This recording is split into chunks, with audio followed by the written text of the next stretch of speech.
God put me there at the right time. He became an informant for the FBI and risked everything to do what he thought was right. Ask yourself, would you be willing to do what he did?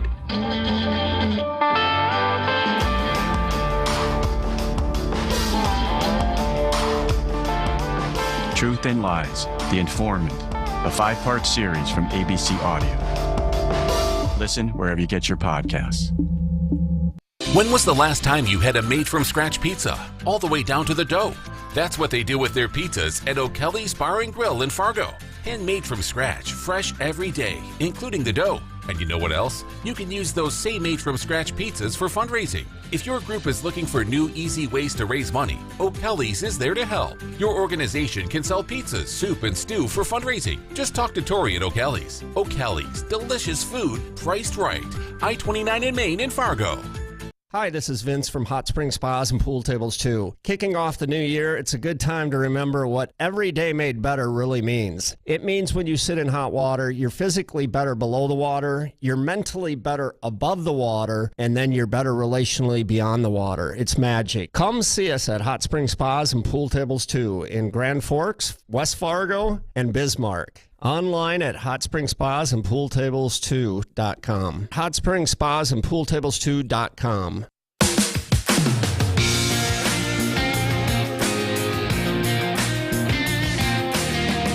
And welcome to Weather and Ag in Focus. I want to thank you for joining us this afternoon on this wintry day alongside Chief Meteorologist. Whoa.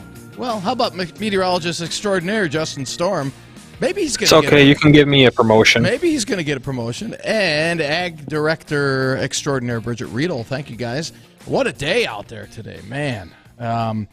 Good news, I guess, if there is any. Travel's still not advised through southeastern parts of the state, but they did just open up 94 going westbound, and they've got 29 open to the South Dakota line, and then it's closed through. At least through, I think, Watertown of South Dakota going south. So conditions are slowly going to improve as we head into the afternoon. But still, we're looking at a lot of reduced visibility down to about a half mile throughout much of the FM area. So if inside the city limits, it's not too bad. But, boy, you just get outside of city limits, and we're looking at a lot of blowing snow and reduced visibility. We wound up with about 1.5 inches here in the FM area, a lot less than what we were thinking, and it's a good thing because if we would add that 3 to 4, 5 inches of snow and this wind, it could have been a lot worse. And I know a lot of people were critical, saying I had a few emails this morning. Hey, what happened to the snow?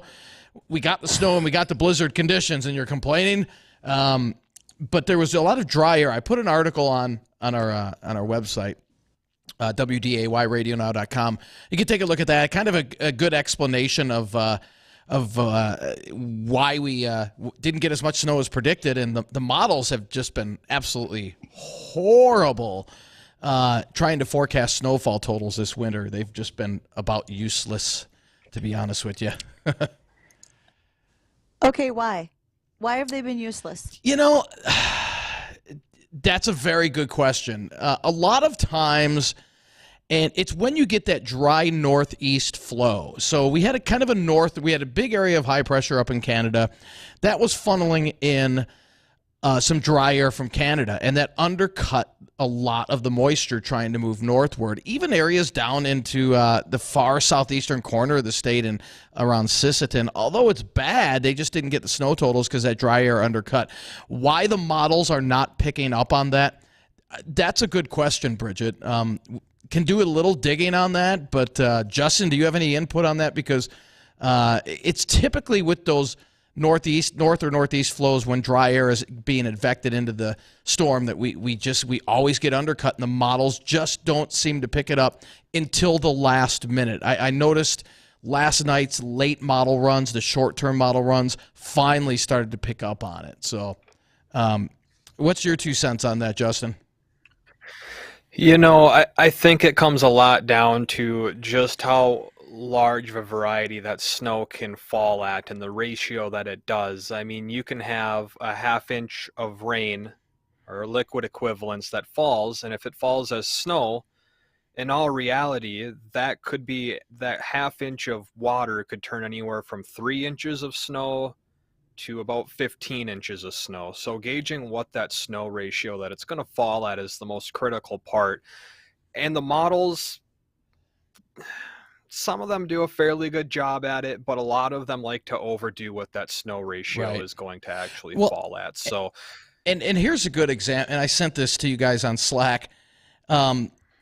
Our American model this year, and this was just upgraded a few years back, and it was so it's got a couple of storms rolling through here over the next 10 days, giving us like upwards of 30 inches of snow, and it's just you can't even use it. I mean, it's frustrating from our side of things. Like, all right, we can't even use that. It's just absolutely worthless. It did overdo the snow down in the Twin Cities. It was predicting up to 2 feet. I think the highest amount I saw down there was 16 inches, which, I mean, 16 inches, 24 inches, what's the big deal? But, I mean, 8 inches of snow, missing that, it's I don't know. There's some pretty healthy reports coming out of the Twin Cities area. The I'm highest, sharing it on my screen right now. It got 21 is the highest I've seen. We're at in the Twin Cities, because I saw 16 South side earlier. of the Twin Cities. Really? Okay, all right. That's just north of Lakeville. Okay. So we got 19 in, what is that, Apple Valley, 20 inches, North Apple Valley.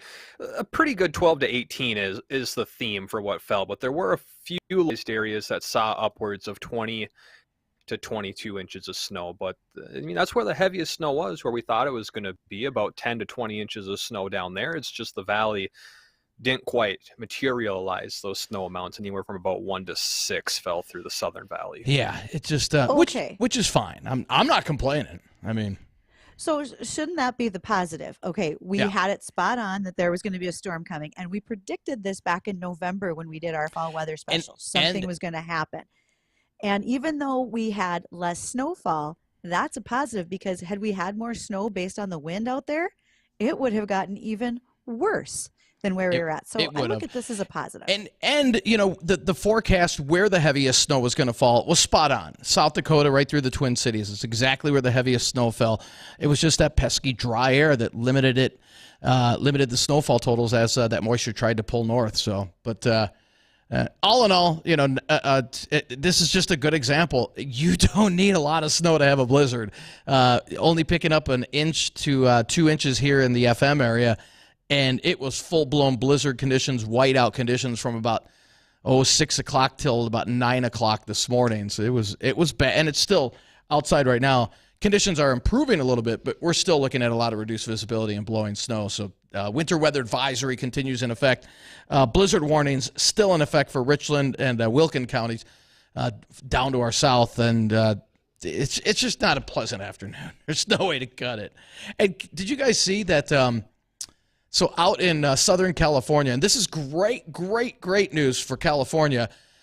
They're expecting anywhere from 3 to 6 inches of rain in Southern California, and they have blizzard warnings and winter storm warnings for the higher terrain outside of LA. That's not often that you see that.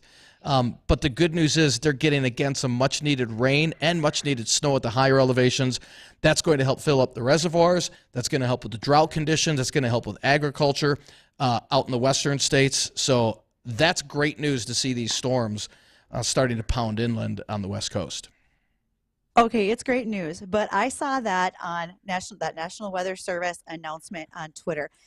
And you can tell that folks don't necessarily read very closely, because it did say Los Angeles County, and then I don't remember the other county it listed as well. But multiple people replied and said, it's going to snow 5 feet in LA. Nobody knows how to handle that. They don't know how to drive. They don't have snowplows. Nobody read the part that it's in the mountains, because Los Angeles does not get 5 feet of snow. They do not. That's Snowmageddon. They do not. Wow. And hey, guys, we've got a special surprise on the show today. So going to be giving away, we've got some home and garden tickets for the Fargo Dome for the 24th, 25th, and 26th, upcoming Friday, Saturday, Sunday. And so when you hear this sound effect,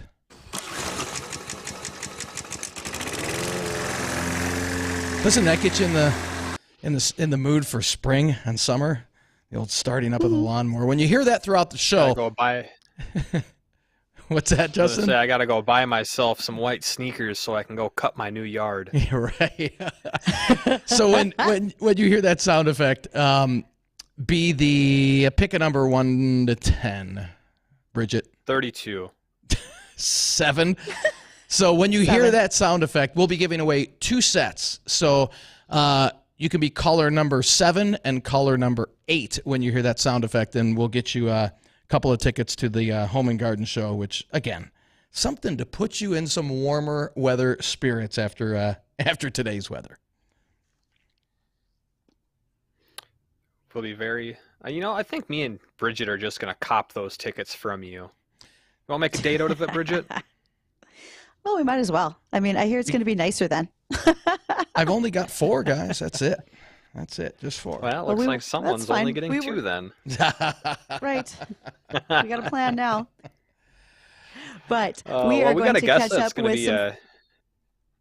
We do. We got a guest today because it is National FFA Week, and we're going to catch up with our guest, Amy Klain. She is North Dakota State FFA President.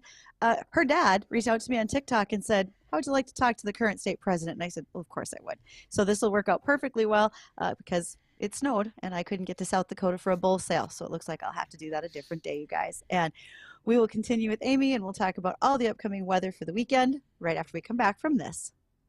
The Angie's List you know and trust is now Angie, and we're so much more than just a list. We still connect you with top local pros and show you ratings and reviews, but now we also let you compare upfront prices on hundreds of projects and book a service instantly.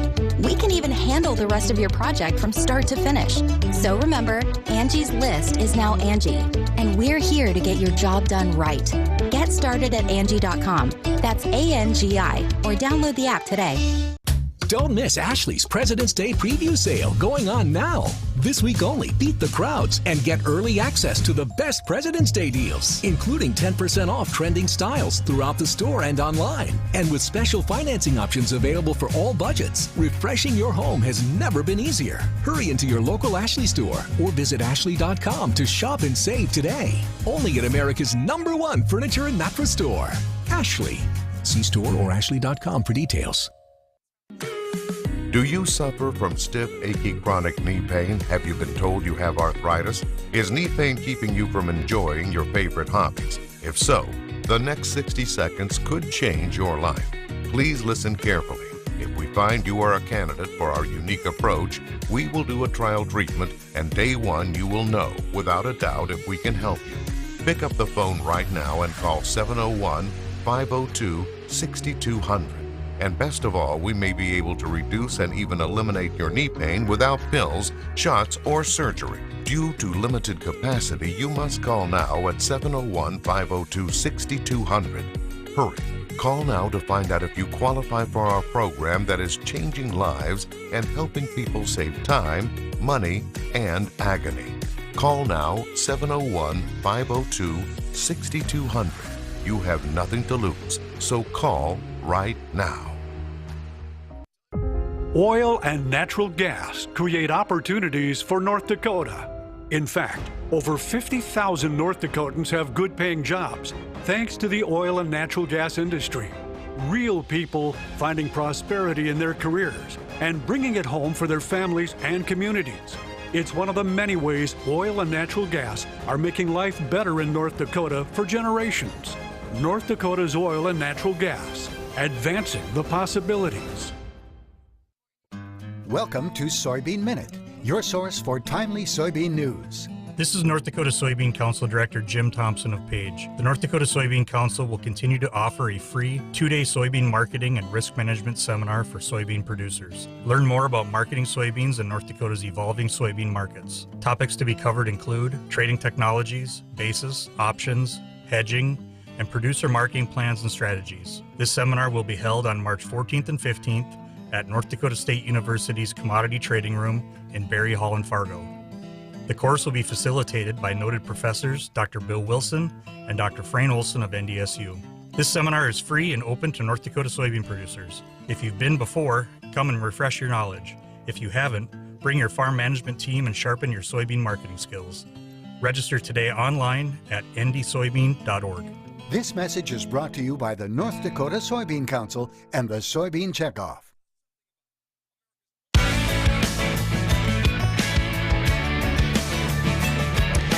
And welcome back to WDAY Weather and Ag in Focus. I'm Bridgette Readel, Ag Director, and even though he almost made me Chief a little while ago, that is Dean Wysocki, Chief Meteorologist, and along with Meteorologist Justin Storm. We have a guest today.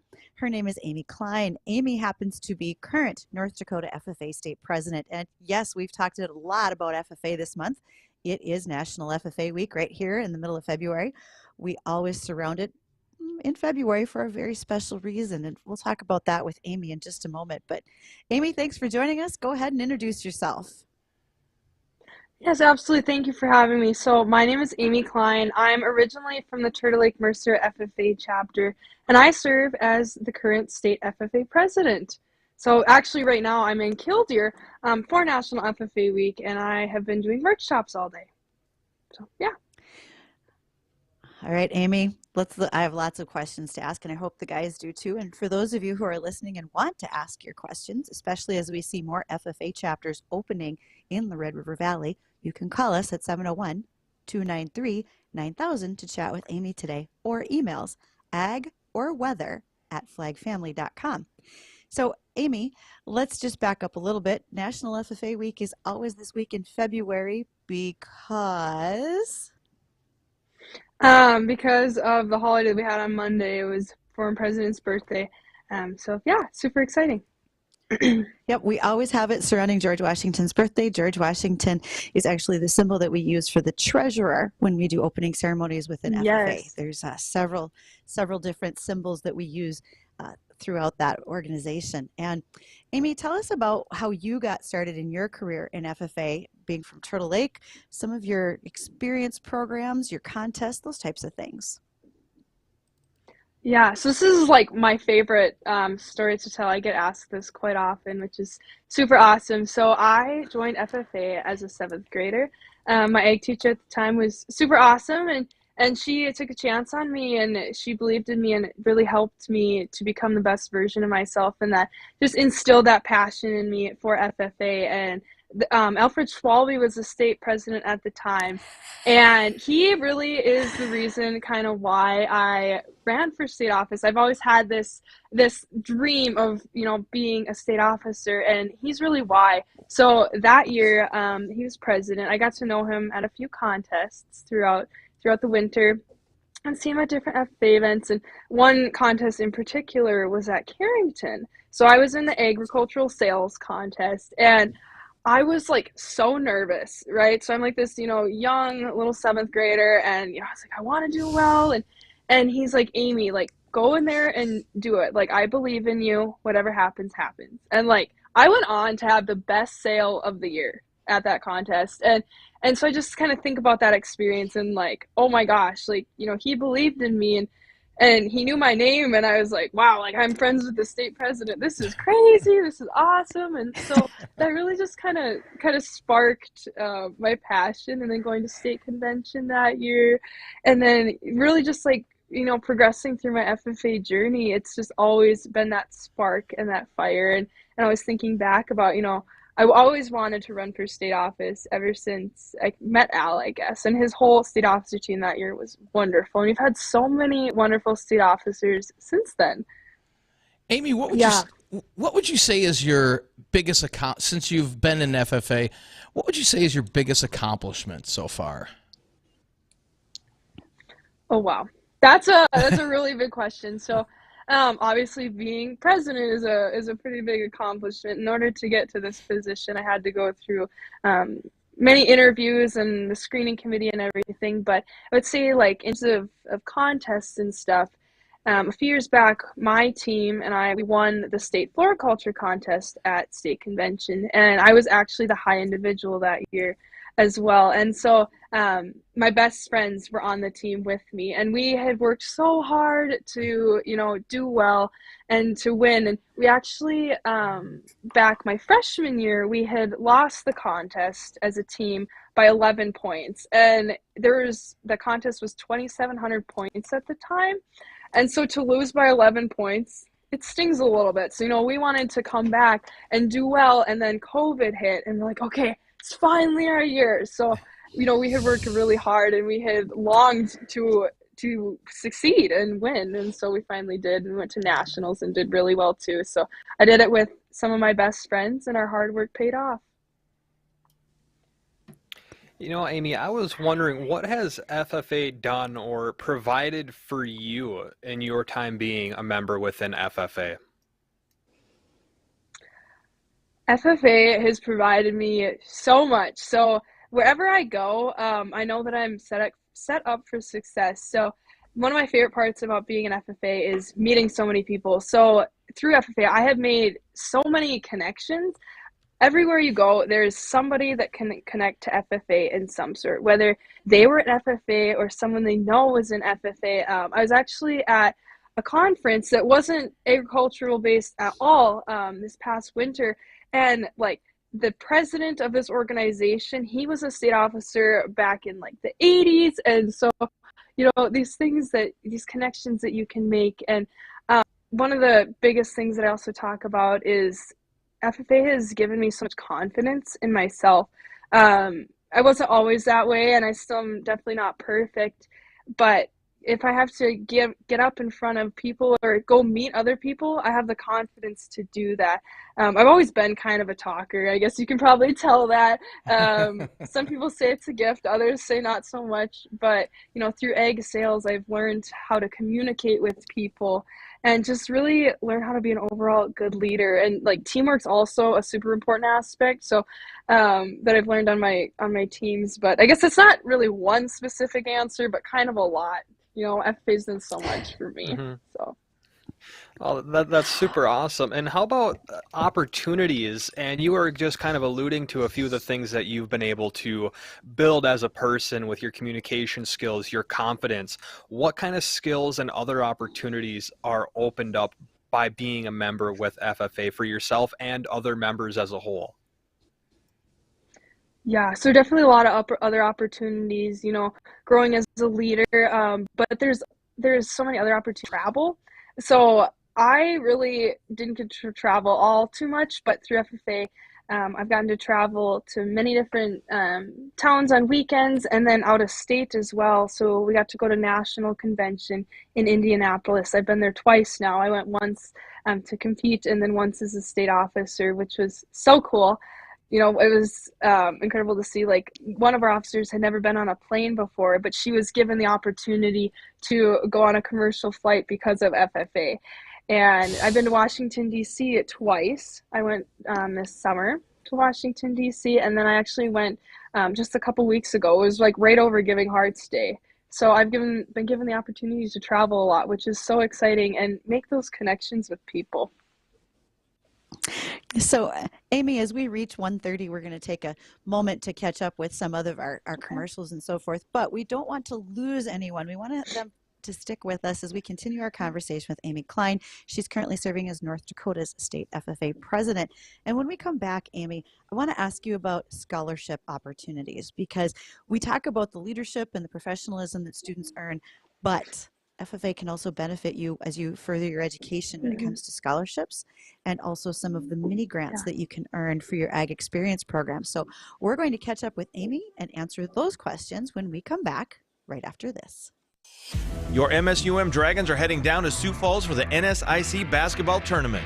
We'll bring you live play-by-play coverage of the Dragons' men's and women's basketball teams as they chase a conference tournament title. Our NSIC tournament coverage is sponsored in part by Valley Imports Freon, Emerald Foss Concrete, Cole Papers, Affinity Plus Federal Credit Union, Northwest Blinds, and Fairfield Inn and Suites. Join myself, Big Game, James McCarty, and Jace Denman on the home of MSUM men's and women's basketball at the Northern Sun Intercollegiate Tournament. Oh, can you imagine a stress-free Sunday with family, friends, fun, and food? You can have it when you make Barron's your new Sunday brunch headquarters. Experience a brunch like nowhere else. Your kids will love the customizable waffle bar, fresh scrambled eggs, thick cut bacon, and much more. Plus, while Mama sips on a mimosa, You can wear out the kids in the arcade at Kingpin's. For a stress-free Sunday, mention My Brunch Headquarters and receive 20% off brunch at Barron's. Make your Sunday stress-free, filled with great food, no cleanup, and most importantly, where family, friends, fun, and food come together for brunch at Barron's. Located off Highway 81 and 52nd Avenue within Kingpins. Go to brunchatbarons.com. Again, brunch at BARONS.com. And don't forget to mention My Brunch Headquarters for 20% off and experience your stress-free Sunday at brunchatbarons.com. Here's some big news. The 2024 election could be America's last. That's the shocking conclusion of best-selling author David Horowitz. In his new bestseller, The Final Battle, David Horowitz reveals a secret war led by far-left Democrats and a new woke generation who want to destroy our culture and freedoms. Horowitz says they're in our schools, our churches, even our military.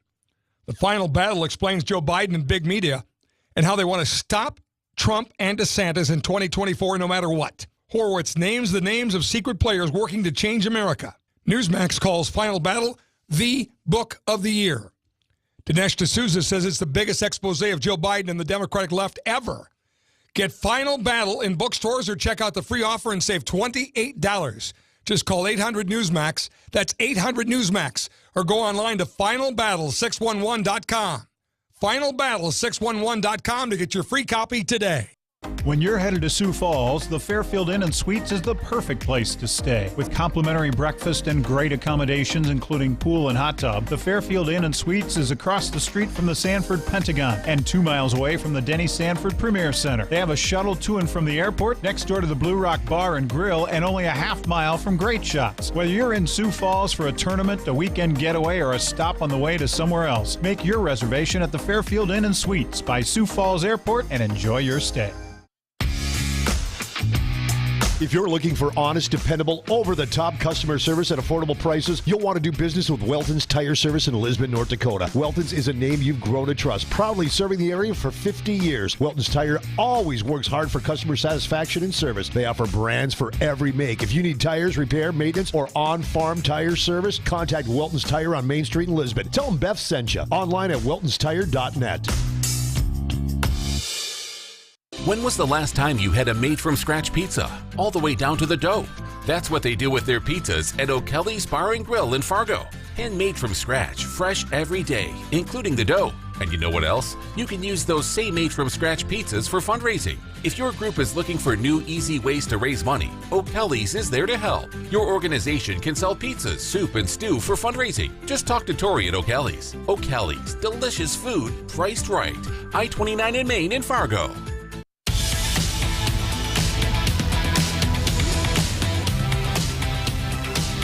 And welcome back to Weather and Ag in Focus. Thanks for rejoining us. 1:34 on this afternoon. We're speaking with Amy Klain, North Dakota State FFA President. And if you have any questions for her or us, feel free to reach out, give us a phone call, ask those questions, or just join in on the conversation. 701-293-9000. Again, that phone number is 701-293-9000.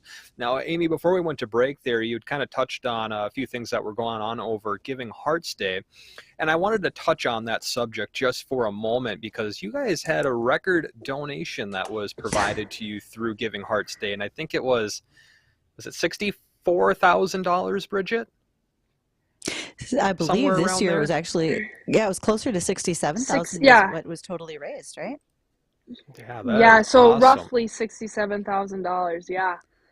Yeah, I wanted to know, what does that kind of a donation mean to you, and what can that money go towards in FFA for the other members?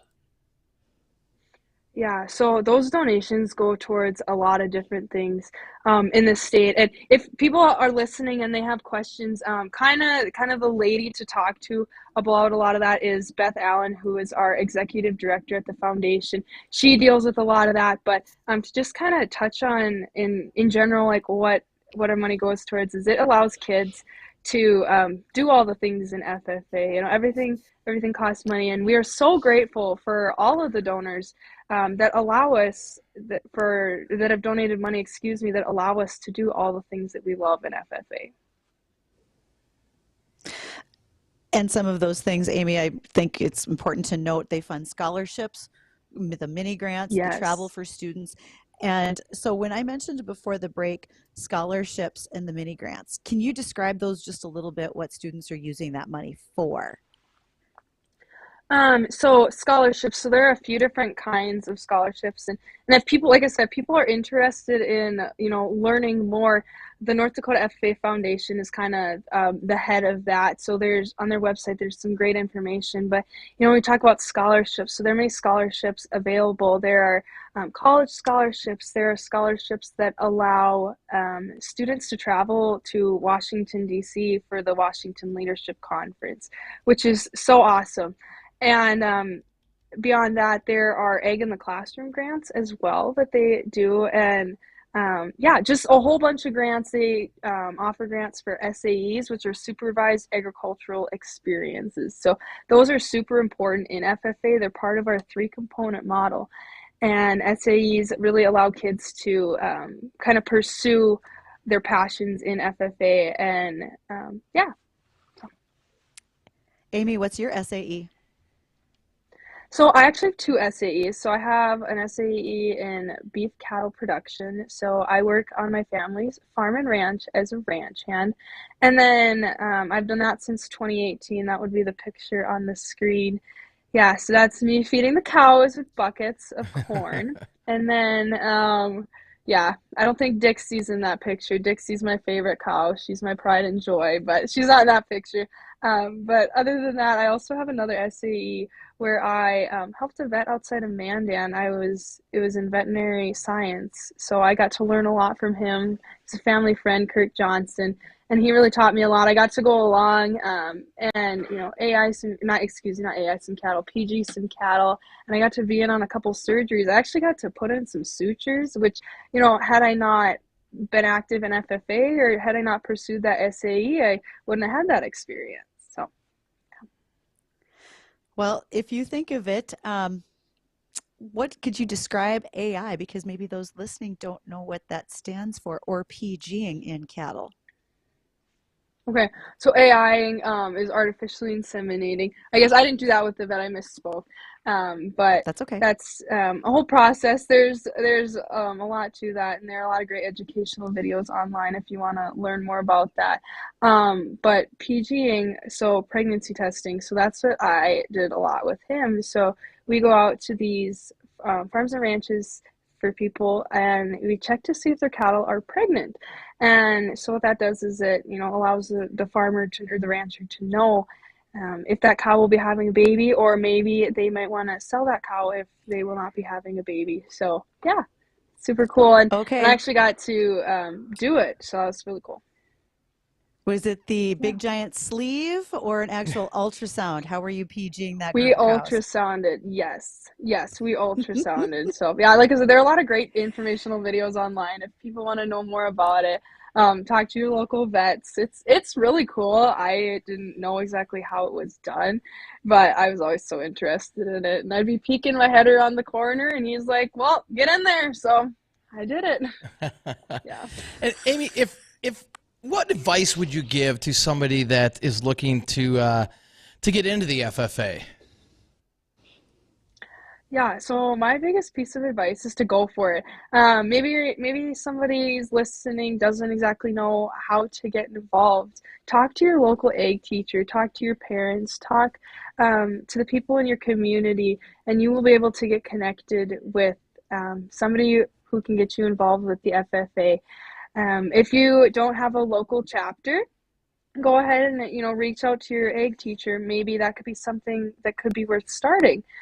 Something like that. So if you're, like I said, if you're interested, the North Dakota FFA has a lot of resources on their website, which are really, really helpful in doing that. And you can contact our state office. They can answer a lot of questions if you have questions. Yeah. And Bridgette, I don't. Oh, go ahead. Sorry, Justin. Bridgette, I want to throw a question to you and kind of tie it in to Amy. You've kept, it's a group where obviously you're going to keep these friends for life. Is that not right, Bridgette? Because I'm sure you still keep in touch with many of the FFA members that when you were in school, right? Absolutely. We didn't get to start in junior high when I was in high school, so we started as freshmen. And those kids I met when I was 14 years old, I still see today. They are still contacts. They are folks that I reach out to when we need information and facts for this show. Folks who run large organizations and are very active in agriculture or other industries today. And that's one of the things is the networking. And I distinctly remember being told when I was graduating and trying to get some scholarships, it was an employer from Colorado. He said, if you are an FFA member, you have a 50% better chance of getting a job from me. If you're an FFA member from North Dakota, you come with the work ethic that I believe in, and I give you a 75% chance of getting a job over somebody else. So that has always stuck with me. Wow. That's great. You know, when I was first introduced to FFA, and I believe this is how a lot of people know of it or what it is, it's Future Farmers of America, but that's not necessarily the case anymore. If I remember correctly, that is no longer represented for Future Farmers of America. Is that correct? Yeah, so it's actually the National FFA organization that once stood for Future Farmers of America. But FFA it's not just for students who want to be production farmers. It's for members who are future teachers, doctors, scientists, anything you can think of. So that's why it's kind of now the National FFA organization. Right, and that's kind of where I was going to lead with this, is because a lot of people think, oh, it's for farming, but it's not. I wanted to ask how far out that expands from just farming, because it's so much larger than just that. Yeah, so in FFA, we have many different contests. We have these career development events that are centered around agriculture in some way, but it's not just that production farming, right? So we have, like, one of my favorite was floriculture, which involves flowers. And you don't traditionally think of flowers as, like, your traditional methods of agriculture. So that's, like, super cool. We have, like, farm business management. That's a super cool, and that is like the bookwork behind how to run a farm. And like outside of career development events, we have leadership development events, which help to promote those leadership skills and that personal growth and that career success that FFA really promotes and helps kids grow as individuals. Do you have a route that you're thinking about taking as you continue down your line with FFA and your education? Is there a pathway that you're kind of leaning towards? So I'm actually not taking kind of the traditional route, I guess. I'm actually going to college for nursing.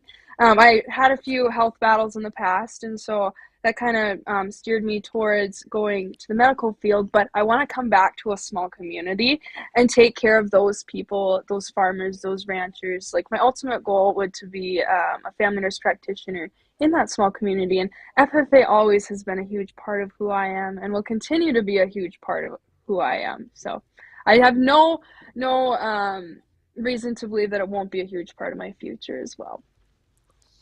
That's great.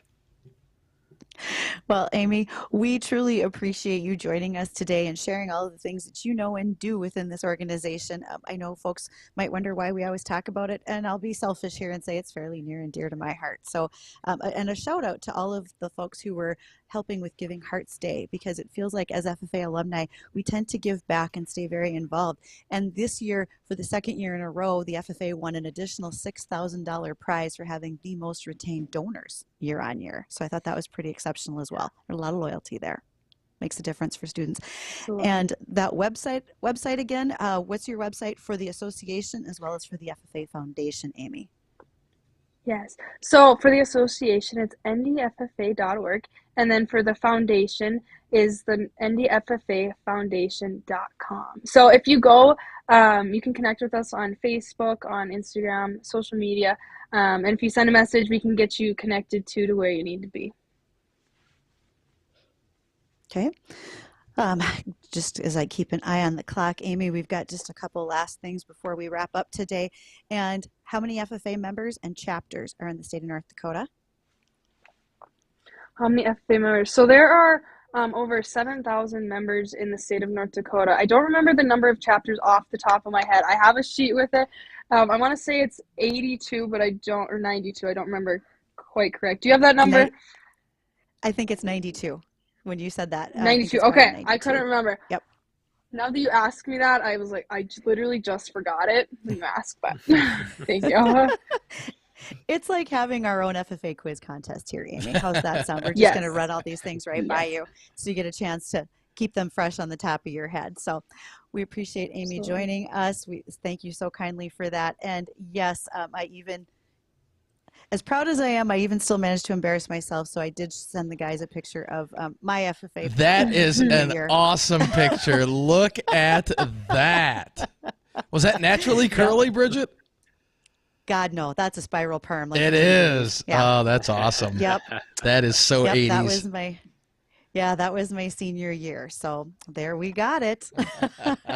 Folks, we are going to catch up with the American Ag Network. We're going to have the markets, and we'll be back to roll into weather for the weekend and catch you all in just a moment. Oh, can you imagine a stress-free Sunday with family, friends, fun, and food? You can have it when you make Barron's your new Sunday brunch headquarters. Experience a brunch like nowhere else. Your kids will love the customizable waffle bar, fresh scrambled eggs, thick cut bacon, and much more. Plus, while Mama sips on a mimosa, you can wear out the kids in the arcade at Kingpin's. For a stress-free Sunday, mention My Brunch Headquarters and receive 20% off brunch at Barron's. Make your Sunday stress-free, filled with great food, no cleanup, and most importantly, where family, friends, fun, and food come together for brunch at Barron's. Located off Highway 81 and 52nd Avenue within Kingpins. Go to brunchatbarons.com. Again, brunch at BARONS.com. And don't forget to mention My Brunch Headquarters for 20% off and experience your stress-free Sunday at brunchatbarons.com. Deb's constipation with belly pain, discomfort, and bloating kept giving her grief. She talked to her doctor to get some relief. Deb had irritable bowel syndrome with constipation or IBS-C, which was a start. Saying yes to Linzess helped her do her part. Linzess, or linaclotide, is a prescription medicine that treats IBS-C in adults. Linzess works differently than laxatives. It lets you have more frequent and complete bowel movements and helps relieve overall abdominal symptoms, belly pain, discomfort, and bloating. These symptoms were studied in combination, not individually. Do not give Linzess to children less than 2 years old. It may harm them. Do not take Linzess if you have a bowel blockage. Get immediate help if you develop unusual or severe stomach pain, especially with bloody or black stools. The most common side effect is diarrhea, sometimes severe. If it's severe, stop taking Linzess and call your doctor right away. Other side effects include gas, stomach area pain, and swelling. There could be more to your story with IBS-C. Talk to a doctor today. Say yes to Linzess. Learn more at linzess.com or call 1-800-LINZESS. Sponsored by AbbVie and Ironwood Pharmaceutical. Mixed action in the markets on Thursday. This is the American Ag Network. of Jesse Allen with this market update. We're talking now with Arlen Suderman of StoneX for market analysis. Arlen, as we take a look at the grain and oilseed trade, fairly quiet mixed action there. I know we have USDA Outlook Forum numbers that have been impacting the trade. Also maybe quiet tones on Wall Street. What are you seeing driving the grain and oilseed trade here today? It's kind of a quiet consolidation day with a little bit of a softer tone to it across the board in the markets. When you look at USDA's Outlook Forum numbers that were released early this morning, not a big impact. We did see new crop November soybeans pop a little bit when the numbers first come out because USDA is not calling for an increase in acreage this year, and the trade had been expecting that there would be an increase in acreage. But really what it all boils down to, the primary numbers that matter out of this week's USDA Outlook Forum are its yield estimates for the coming year. Not that those yield estimates, reflect any type of great wisdom or anything, but they are the yield estimates that will likely be in USDA's WASDE report containing its first balance sheets for the 23-24 marketing year. So whether they're right or wrong, they're the numbers that will be traded when that balance sheet comes out. Essentially, most everything else that was released from USDA will probably change before the May WASDE crop report that has those new 23-24 marketing year balance sheets in it. The acreage numbers that are in there are immaterial because USDA next week will be surveying farmers on what their actual intention intentions are. That will be reported on March 31. That is the acreage numbers that'll be in the WASD report unless something dramatic happens to change those intentions. Most of the usage numbers will also change, but those yield numbers will probably be what USDA uses, and that does have some effect. Those yield numbers were record high for both corn and soybeans. In fact, the corn yield is almost 5 bushels above the previous record high. That's Arlen Suderman of StoneX on the American Ag Network.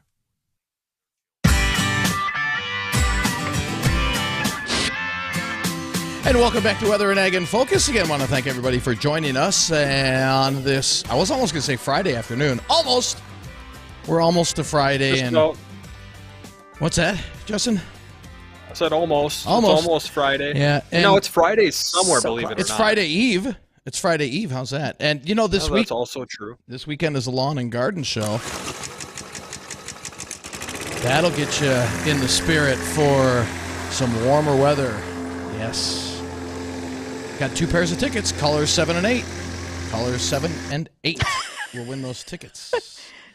Now, Justin, make your sure caller number 4. Yeah, make sure you can use them. line. You've got to be at the studio by Friday to pick them up, because by the close of business Friday, because it's this weekend. So make sure you can. I was caller number 3.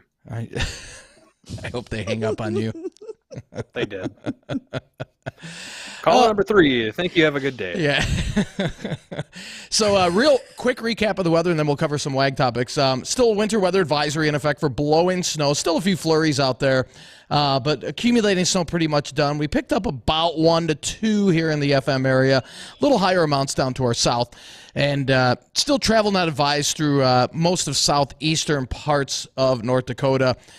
Interstate system is open now, though, but that still doesn't mean it's a piece of cake traveling. So please be careful if you're out there. Winds will die down, though, as we head towards evening. Then a wind chill advisory goes into effect. Lows about 20, 22 below tonight. It's going to be bitterly cold, and then staying below 0 all day tomorrow. But at least we'll see a little sun. And then as we head into the weekend, a little breezy on Saturday, but not overly windy by any means. A little bit warmer in the teens, and then 20s on Sunday, but more clouds come in, and could see some more snow, albeit light, as we head into Sunday night and Monday morning. That's what that strong storm system that's entering the Pacific right now. Keep an eye on this, guys. It's not expected to drop a lot of snow this far north, but this is a lot stronger. The storm is. It's a lot stronger than the models are indicating. So we'll see if we'll see how that acts once it gets inland as we head into the weekend. So keep up to date on the forecast. That forecast may change for Sunday night into Monday, but fingers crossed we don't get a whole lot out of that. It worries me when you say things like that. Oh, this could be way worse than we expected. Well, I mean, it's not supposed to, but I've seen these storm systems that are this strong. The models cannot latch onto the system correctly until it gets inland. So right now it's keeping it south, which makes a lot of sense. Usually these stronger systems dig further south than lift north. So we'll see how it acts as it comes inland. But this is a strong system that's going to pound California. So we always like to keep an extra close eye on those systems for sure. Well, good luck to all of those, especially when people thought that there was going to be 5 feet of snow in Los Angeles. Yeah, right. It'll be in the mountains. Yeah, it will. Oh, so ag I was going to say, I was just, let's dive into that. Justin, you want to take it, or do you want me to choose? Oh, I thought you were going to, but I'll dive into it. This is a topic that we were talking about yesterday that we ran out of time to get to. And it's the major changes that are ongoing or to happen with rodenticides. We are. So at this point, we are seeing some information from the EPA that they want to make changes in many rodenticides that are currently purchased over the counter. A lot of our farms use them for rodent control, mice and rats. Now, for those of you who get squeamish about it, you might want to just set that aside for a moment. It'll be okay. What we have to do is when you have large amounts of feed stuff like hay and so forth, it's easy to get mice on your farm. That's why so many farms have great cats that are good mousers. And sometimes when loads of hay come in or other feedstuffs, you can even get rats. Well, it's important to remove those pests. They carry disease. Oftentimes, they are probably your worst enemy when it comes to bringing something onto the farm that you don't want. Well, let's go back to what's going on with the EPA. Starting in about 1997, EPA said we have to go through a re-registration process with active ingredients every time they come up in every 15 years. Every active ingredient has to be reviewed by the agency. Well, we are currently in the midst of that, but the EPA is suggesting that a number of these active ingredients used to control mice, rats, etc., would now become restricted use. So when that happens, you as a rancher, so I'm going to say Dean and all of his dairy cows that he's working on getting, you would now need to take a class to have a restricted use herbicide license or pesticide license so that you could use them on farm yourself. Also, a lot of times you've been able to use a bait station that you could just refill, and now it would have to be a single-use bait station, so that generates more waste, more plastics, etc. And you would also, if you're not going to take the class to be able to be your own exterminator, you would now have to hire that done on the farm. Some places already do. Some farms already have exterminators. They make sure to come out and take care of that around the barns and the shop, etc. But that doesn't always happen every time. And so this adds another layer of management and expense that goes along with what a lot of our farmers already have to do, especially if you're a livestock person who hasn't been spraying your own pesticides and maybe you haven't had to have this licensing in the past. So the short answer here is that it will add another layer and an expense, which always gets passed along to the consumer. And none of us really want that, but more regulations tend to lead to it. Justin's shaking his head. He's like, one more thing. It's always something, isn't it? It's always something, you know. When it comes down to someone around our area who kind of has to abide by these changes, and you had kind of mentioned or talked about a couple of them, but just real simplified, what does this mean to somebody who's using these already?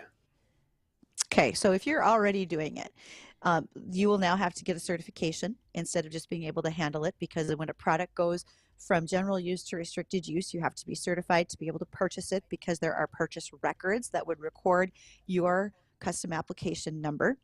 It's going to take some time out of your day. Usually you have to take a written test, then you have to renew every 3 years like we do in the pesticide realm for herbicides and insecticides. And so this just takes more time for you to do. Your certifications aren't overly expensive, but there's something you have to keep up with.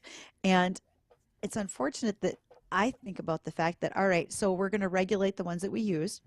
Maybe that's not all bad, but how long and then until we decide, well, we can't have as many available? And then that really restricts what you can or can't do.